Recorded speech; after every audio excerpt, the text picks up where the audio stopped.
CNN headline news. I'm Bob Losure. At this hour in the Netherlands, it's still not clear what caused today's fiery crash of an El Al cargo plane into an apartment complex in suburban Amsterdam. 12 deaths have been confirmed, but authorities fear the number could reach 200. The Israeli airliner slammed directly into the high-rise apartments just after takeoff. Rob Reynolds reports. Wreckage from the exploding El Al cargo plane poured a rain of fire over a residential area in suburban Amsterdam.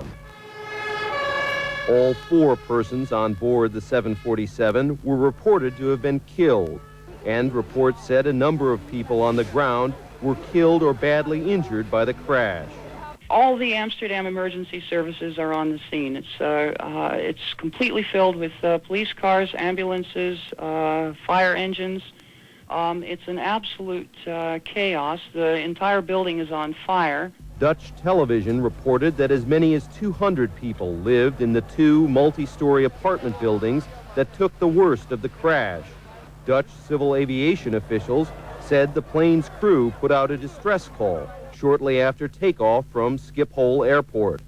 The crew reportedly said one of the plane's engines was on fire and that it was returning for an emergency landing. We live near here. We got out of the car and saw the plane flying very, very low over the houses. My husband saw it too. I said, "It's going down." And I looked and boom, everywhere fire. Everywhere fire.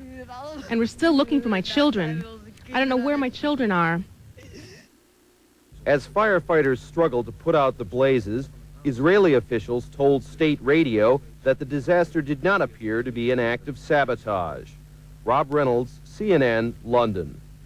An American sailor reportedly was killed during NATO military exercises on board the USS Iwo Jima today. A U.S. Naval Forces official says the serviceman was struck in the head with a blade of an attack helicopter as it refueled on board the carrier about 150 miles southwest of Istanbul. The incident comes 3 days after another American vessel, the USS Saratoga, accidentally fired upon a Turkish warship, killing 5 Turkish sailors. Relatives crowded the dock as the damaged Turkish vessel was towed to a Turkish port today.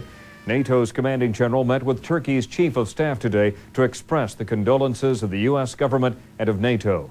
Officials from both nations are still trying to determine whether the accident was caused by human error or a technical malfunction. The president of Mozambique today proclaimed the start of a new era as he and the nation's top rebel leader signed a peace accord in Rome. That treaty follows 2 years of negotiations and ends 16 years of civil war, during which 1 million people were killed. It calls for Mozambique's army and rebel forces both to be disbanded in favor of a new force made up of 30,000 troops from each side. Bad weather has temporarily halted the airlift of relief supplies to Bosnia-Herzegovina. 5 planes carrying urgently needed food and medicine landed in Sarajevo this morning before poor visibility set in.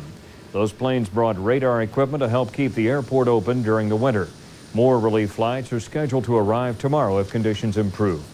Thousands of demonstrators in Germany protested neo-Nazi violence at the site of a World War II concentration camp today. Last month, arsonists set fire to a barracks containing a memorial to Jews who died at the site. Today, protesters accused the government of being slow to respond to a rise in racist attacks. Japan's Emperor Akihito narrowly escaped injury today when a man hurled a smoke bomb at him. Officials tackled the man and the device fell short of the emperor and his wife.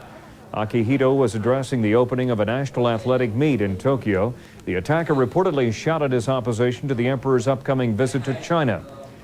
Democratic presidential candidate Bill Clinton says he backs the North American Free Trade Agreement with strings attached. His announcement in North Carolina today ended speculation about his stand on the pact negotiated by the Bush administration. It would eliminate investment barriers and tariffs between the United States, Mexico, and Canada over a 15-year period. Clinton said he would not sign the treaty unless it included more protection for American workers.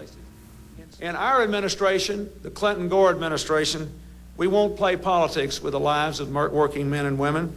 We want real